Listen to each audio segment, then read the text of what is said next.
India Pahalgam பிரச்சனையில எப்படி வெற்றி பெற்றது அப்படின்னு சொல்லி கேட்டா, பாதுகாப்பு படையினரை தாண்டி அடுத்த ஒரு முக்கியமான விஷயம்னா, ராணுவத்துக்காக நிறைய ஸ்பைஸ் சேட்டலைட் மூலமா இந்தியா இந்த வெற்றியை பெற்றிருக்காங்க. ஆக்சுவலா அதை மீண்டும் மெருகேற்றும் விதமா இந்தியா DRDO இஸ்ரோவுடைய கூட்டணியில ஒரு மிகப்பெரிய ராக்கெட் இன்னும் கூடிய விரைவில் லான்ச் ஆக போகுது. அதுவும் பர்டிகுலரா ரிசாட் 1B அப்படின்னு சொல்லப்படக்கூடிய இந்த சேட்டலைட் விண்ணில் பறக்க தயாராகி வருகிறது. உண்மையாவே இது இந்தியாவுக்கு எவ்வளவு பெரிய உதவியா இருக்க போகுது. இது 52 சேட்டலைட்ல ஒரு முக்கியமான சேட்டலைட்னு சொல்றாங்க. அதுக்கு முக்கியமான காரணம் என்ன, அது எல்லாத்தையுமே டீடைலா நீதிபதியில பார்க்க போறோம். வணக்கம் நண்பர்களே, welcome back to Goldwell official channel. First நம்ம பார்க்க போற ஒரு முக்கியமான விஷயம்னா, இந்தியா மே 18ஆம் தேதி ரிசாட் 1B அப்படின்னு சொல்லப்படக்கூடிய ஒரு ராக்கெட் ஸ்ரீஹரிகோட்டாவிலிருந்து விண்ணில் பறக்க தயாராகி வருகிறது. ஆக்சுவலா இதை எந்த ராக்கெட் மூலமா அனுப்ப போறாங்கன்னா, PSLV C61 அப்படின்னு சொல்லப்படக்கூடிய அந்த ராக்கெட் மூலமா பூமியிலிருந்து 529 கிலோமீட்டர் தொலைவில் இந்த ராக்கெட்டை விண்ணில் நிறுத்த போறாங்க. ஆக்சுவலா இது சன் சின்கர்னஸ் ஆர்பிட் அப்படின்னு சொல்லுவாங்க. இந்த பகுதியிலிருந்து ஒரு மிகப்பெரிய ஆராய்ச்சி வரப்போகுது. ஆக்சுவலா இந்த சேட்டலைட்னுடைய வெயிட் அப்படின்னு பார்த்தா ஜஸ்ட் ஒரு 1.5 டன் இருக்க போகுது. இது நம்ம மே 18ஆம் தேதி விண்ணில் அனுப்பிச்சிட்டோம்னா அதிலிருந்து ஒரு 4 to 5 மாசம் கழிச்சு அது இயங்குறதுக்கு ஆரம்பிக்கும். இது கிட்டத்தட்ட 5 வருஷம் நமக்கு நிறைய டேட்டா கொடுக்கும். இது எதுக்காகப்பா மெயினா அனுப்புறோம் அப்படின்னு பார்த்தா, ராணுவத்துல உளவு பார்க்கறதுக்காக தான் மெயின் பர்பஸா அனுப்ப போறோம். ரிசாட் அப்படின்னா என்னன்னா, ரேடார் இமேஜிங் சேட்டலைட். ஆக்சுவலா இந்த சேட்டலைட் மூலமா நிறைய டேட்டாவை, அதாவது ராணுவத்துக்கு உளவு பார்ப்பதற்காக இதன் மூலமா நிறைய டேட்டாவை எடுக்க முடியும். அது மட்டும் இல்லாம இதுல ஒரு முக்கியமான ரேடார் ஒன்று பிக்ஸ் பண்ணியிருக்காங்க. ஆக்சுவலா இது என்னன்னா, சிந்தட்டிக் ஆப்சர் ரேடார் அப்படின்னு சொல்லுவாங்க. இது எதற்காகனா, நார்மலா எல்லா கிளைமேட்லயுமே நம்ம ராணுவத்துக்கு இந்தியாவினுடைய மேப்பை வச்சு ஃபுல்லா உளவு பார்க்க முடியும் இந்த சேட்டலைட் மூலமா. அதுவும் பர்டிகுலரா மழை பெஞ்சாலும் சரி, வெயில் அடிச்சாலும் சரி, குளிர் அடிச்சாலும் சரி, இல்ல வானம் ஃபுல்லா கிளவுடியா இருந்தாலும் சரி, எந்த கிளைமேட்லயும் இதை ஃபுல்லா நம்ம கண்காணிக்க முடியும். அதாவது 24 மணி நேரமும் வருஷம் ஃபுல்லா கண்காணிச்சு நிறைய டேட்டா நமக்கு கொடுத்துரும். ஆக்சுவலா நமக்கு ஒரு முக்கியமான விஷயம் தெரிஞ்சுக்கணும்னா, இந்தியாவினுடைய ஸ்ட்ரென்த்தை விட எதிரினுடைய வீக்னஸ் கண்டுபிடிக்கணும் அப்படின்னா, நம்ம பாகிஸ்தானுடைய பிரச்சனையே பாகிஸ்தான் தான். அந்த நாட்டில் நம்ம நிறைய டேட்டா கலெக்ட் பண்ணணும்னா இந்த மாதிரி சேட்டலைட் மூலமா தான் நம்மளால கலெக்ட் பண்ண முடியும். ஆக்சுவலா இந்த சேட்டலைட் மூலமா அவங்களுடைய உளவு பணி எப்படி இருக்குது, அவங்க எங்கெங்கெல்லாம் படைகள் வச்சிருக்காங்க, எந்த பகுதி ஸ்ட்ரென்த், எந்த பகுதி வீக்னஸ், இந்த மாதிரி பல டேட்டாவை நம்ம சேட்டலைட் மூலமா தான் எடுக்க முடியும். அதற்கு இது ரொம்ப ரொம்ப முக்கியமா இருக்கும் அப்படின்னு சொல்லி தெள்ள தெளிவா இஸ்ரோ சொல்றாங்க. மெயினா இந்த ரிசர்ச் சேட்டலைட் பகல்ல மட்டும் நமக்கு டேட்டாவை கொடுக்காது, நைட்டும் கொடுக்கும், எந்த கிளைமேட்லயும் கொடுக்கும். அதுதான் ரொம்ப முக்கிய பங்கு வகிக்குது. அதுவும் பர்டிகுலரா ராணுவத்துக்கு உளவு பார்க்கறதுல எவ்வளவு சிறப்பா செயல்படும் மட்டும் பாருங்களேன்.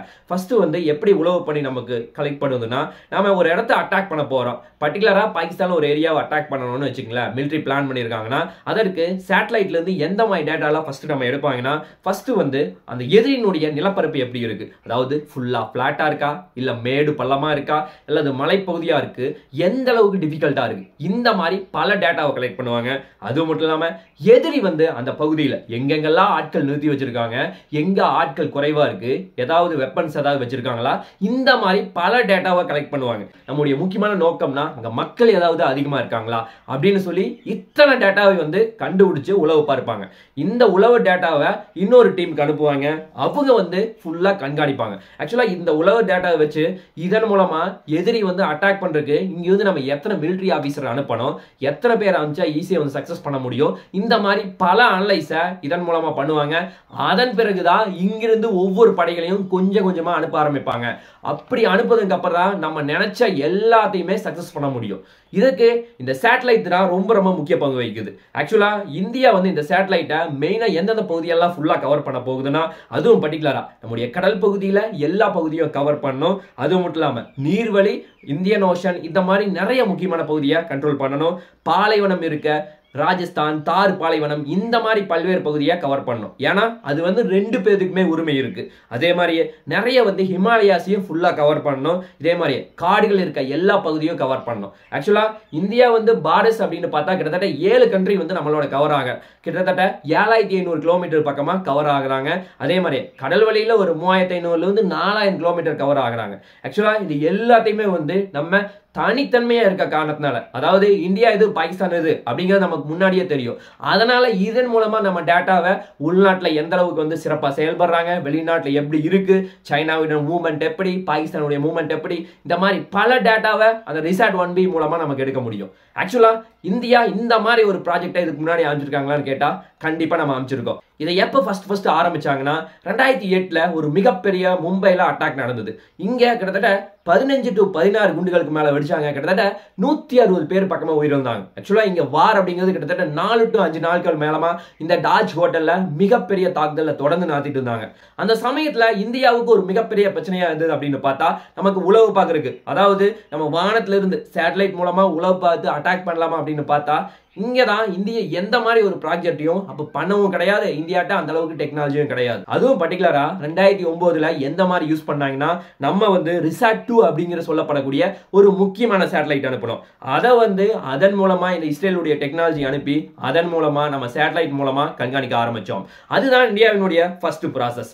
ஆக்சுவலா இந்தியா எப்பதான் சொந்தமா தயாரிக்க ஆரம்பிச்சாங்க அப்படின்னு பார்த்தா 2008ல இருந்தே, அந்த பிரச்சனை முடிஞ்சதுல இருந்தே நம்ம ஓனா வந்து ஸ்டார்ட் பண்ண ஆரம்பிச்சோம். அதுவும் பர்டிகுலரா ரிசாட் 1 அப்படின்னு சொல்லப்படக்கூடிய இந்த முக்கியமான சேட்டலைட்டை டெவலப் பண்ண ஆரம்பிச்சு கிட்டத்தட்ட 2012லயே வந்து நம்ம வெற்றிகரமா விண்ணில் ஏவிட்டோம்.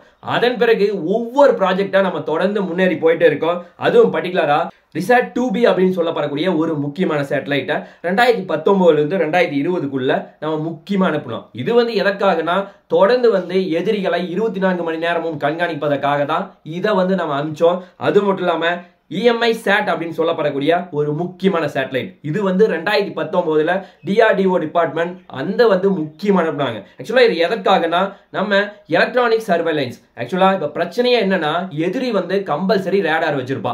அந்த ரேடார் மூலமா நம்முடைய ஒரு முக்கியமான வெப்பன்ஸ் போகுதுன்னா அதன் மூலமா கண்டுபிடிச்சாங்கன்னா அதை வந்து முடிச்சு விட்டுருவாங்க.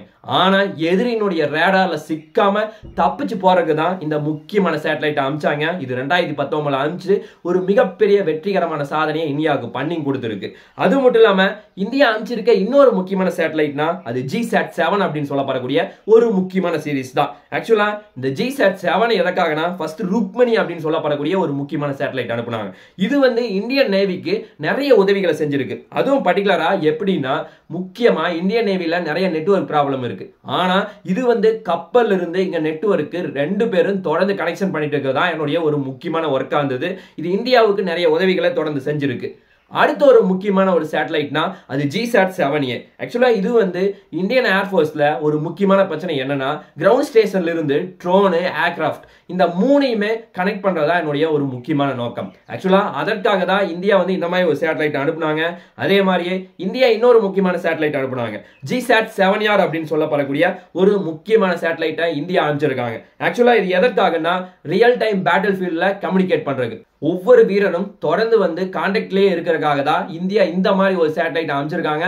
அதன் மூலமா தான் எதிரியை வந்து தொடர்ந்து வந்து கண்காணிக்கிறதுக்கு இது ரொம்ப உதவியா இருக்கு. அதே மாதிரியே இன்னொரு முக்கியமான சேட்டலைட் அப்படின்னு பார்த்தா இந்தியா அமைச்சிருக்கிறது கார்டோசாட் அப்படின்னு சொல்லப்படக்கூடிய ஒரு முக்கியமான சீரிஸ். ஆக்சுவலா கிட்டத்தட்ட இதுல ஒரு 4 to 5 சேட்டலைட் அமைச்சிருக்காங்க. 1, 2, 3 இந்த மாதிரி சேட்டலைட் எதற்காகனா ரொம்ப ஹை கிளாஸான இமேஜை வந்து எடுத்து நம்ம பூமிக்கு அனுப்புறது. அதன் மூலமா நம்ம நிறைய டேட்டாவை வந்து கண்டுபிடிக்க முடியும். அதுவும் பர்டிகுலரா இப்ப ரீசெண்ட் டைம்ல வந்து பாத்தீங்கன்னா இந்த பகல்காம் அட்டாக்ல இந்தியா வந்து கிர்னா ஹில்ஸ் அப்படின்னு சொல்லப்படக்கூடிய ஒரு முக்கியமான பகுதியை அட்டாக் பண்ணோம். இங்க வந்து பாகிஸ்தான் வந்து அணு ஆயுதத்தினுடைய முக்கியமான வெப்பனையை அங்கதான் வச்சிருந்தாங்க. இந்த மாதிரி பின் பாயிண்டான அக்யூரசி வேணும்னா சேட்டலைட்ல இருந்து டேட்டா எடுத்தாதான் நமக்கு நிறைய உதவியா இருக்கும். இதே வந்து நம்ம போய் வெளிநாட்டுல போய் அமெரிக்காட்ட போய் உதவி கேட்டோம் அப்படின்னா அவங்க வந்து ஒரு மிகப்பெரிய டிமாண்ட் வைப்பாங்க. அந்த மாதிரி ஒரு சிக்கலுக்கு காரணமாக தான் இந்தியா இந்த மாதிரி ஒரு சேட்டலைட்டை தொடர்ந்து அனுப்பிச்சிட்டு இருக்காங்க. அது மட்டும் இல்லாம இந்தியா வந்து கார்டோசாட் அப்படின்னு சொல்லப்படக்கூடிய 2C, 2D, 2E இந்த மாதிரி நிறைய சீரீஸ்ல இந்தியா வந்து சேட்டலைட் அமைச்சிருக்காங்க. ஆக்சுவலா இது எதற்காகனா பார்டர்ல நிறைய மாற்றங்கள் தொடர்ந்து நிகழ்ந்துட்டே இருக்கு. அந்த மாதிரி மாற்றத்தை வந்து கண்காணிக்கிறதுக்காகவும் இன்ஃப்ராஸ்ட்ரக்சர் தொடர்ந்து வந்து புதுசா பிரிட்ஜ் கட்டுறது இல்லது வந்து ஏதாவது ஆயுதம் ஏதாவது அதை வச்சு உருவாக்குறது இந்த மாதிரி பல வேலைகளை செய்வாங்க. அந்த மாதிரி ஏதாவது மாற்றம் இருக்கா அப்படின்னு கண்டுபிடிக்கிறதுக்காகவும் இந்த சேட்டலைட் வந்து நிறைய உதவியா இருக்கு. அது மட்டும் இல்லாம இங்க படைகள் வந்து எந்தெந்த இடத்துல இருக்காங்க, எங்க இல்ல, திடீர்னு ஏதாவது கொண்டு வந்து நிறைய நிறுத்துறாங்களா, இந்த மாதிரி பல டேட்டாவை அனலைஸ் பண்ணுவாங்க. இது எல்லாத்தையுமே வச்சுக்கிட்டு தான் இந்தியா வந்து ஒரு நாட்டை அட்டாக் பண்ணணும்னா பல்வேறு டாக்டிக்ஸை இதன் மூலமா தான் போட முடியும். அதனால சேட்டலைட் அப்படிங்கிறது ரொம்ப ரொம்ப முக்கிய பங்கு வகிக்குது. இது வந்து இந்தியாவுக்கு ஒரு மிகப்பெரிய பாசிட்டிவா பார்க்கப்படுது. ஆக்சுவலா இந்தியாவினுடைய பிளான் படி இந்தியா வந்து மொத்தம் 52 ஸ்பைஸ் சேட்டலைட்டை அனுப்பணும் அப்படின்னு சொல்லி ஒரு மிகப்பெரிய முயற்சி வந்திருக்காங்க. இதற்கான பட்ஜெட் அப்படின்னு பார்த்தா கிட்டத்தட்ட $4 பில்லியன் அளவுக்கு மிகப்பெரிய அளவில் வந்து இதுக்கு பட்ஜெட் போட்டிருக்காங்க. அதை வந்து ஒவ்வொன்றா வந்து டெவலப் பண்ணிட்டே இருக்காங்க. ஏன்னா வருங்காலத்தில் சைனா மாதிரி நாட்டை அட்டாக் பண்ணணும்னா கண்டிப்பாக சேட்டலைட் அப்படிங்கிறது ரொம்ப ரொம்ப முக்கிய பங்கு வகிக்க போகுது. இது வந்து இந்தியா எப்படி கணக்கில் எடுத்துக்கிட்டு நம்ம ஒவ்வொரு ஸ்டெப்பா முன்னாடி போக போறோம், இதுக்கு இஸ்ரோ எவ்வளவு ஹெல்ப் பண்ண போறாங்க, இது எல்லாமே பொறுத்து பார்த்தால் நமக்கு தெரியும். பார்க்கலாம் என்ன நடக்குது என்று சொல்லி நாளைக்கு இன்னொரு நல்ல ஒரு வீடியோவில் உங்களை நான் சந்திக்கிறேன். நன்றி, வணக்கம், தேங்க்யூ, ஜெய் ஹிந்த்.